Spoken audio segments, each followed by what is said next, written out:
Well, good afternoon and welcome to this Thursday Thought, which is actually coming out on Friday afternoon. I recently had my 75th birthday. Now, that's kind of a milestone in life, I think, sort of like reaching the age of 30 or 40.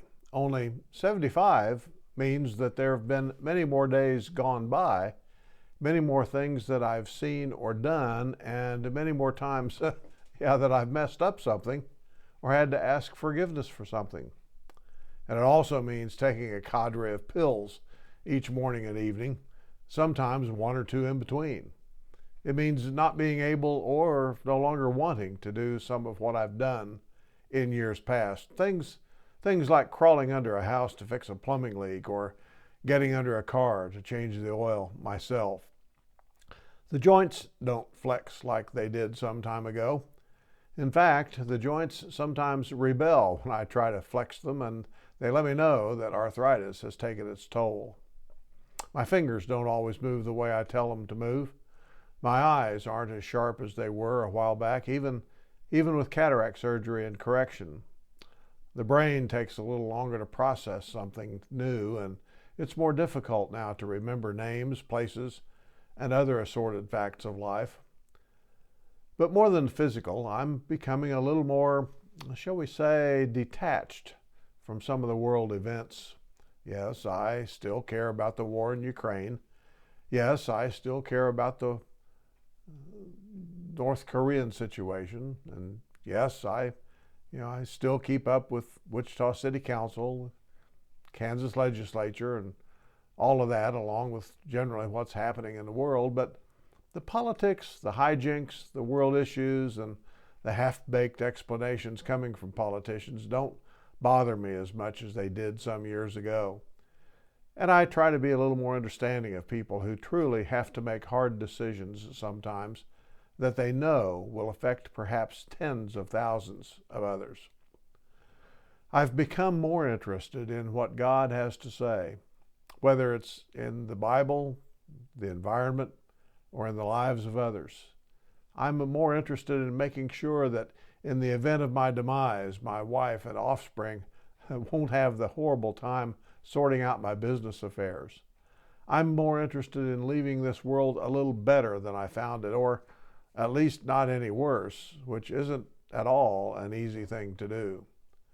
And I'm more interested in enjoying the beauty of nature, the relationships I have with others, and finding time to appreciate the little things in life. I'm still a work in progress, however. With some things, I get frustrated with other drivers on the road, even though I know that I frustrate them at times too. I have too little patience with my grandkids sometimes, not understanding that they may be tired or otherwise out of sorts when they act out. I still have to wonder, when working with a benevolence case, how some people can make the decisions that they make regarding money, friends, or faith, even when they know that doing the same thing over and over will not eventually bring about a different result. As I said, though, I'm not the epitome of perfection either, and I have to understand that as I continue to work to be more understanding with others and less judgmental, so I still have some work to do in that regard. I need to continue to ask God to keep on refining, keep on molding, keep on making me into one fit for His kingdom. I'm reminded of the old children's song written by William Cushing in 1866. It's called When He Cometh. The last verse goes like this: little children who love their Redeemer are the jewels, precious jewels, His loved and His own.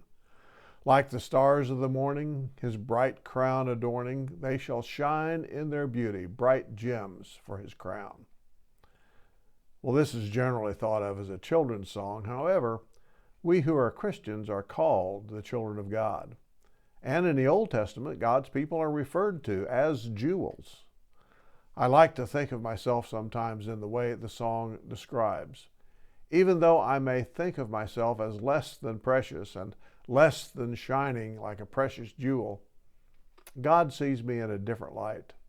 To Him, I am a jewel, bright and shining, that one day will adorn His crown, so to speak. And that thought gives me pause and prompts feelings of gratitude and praise. And I hope it will do the same for you as you think about yourself as a precious jewel in God's kingdom. Blessings.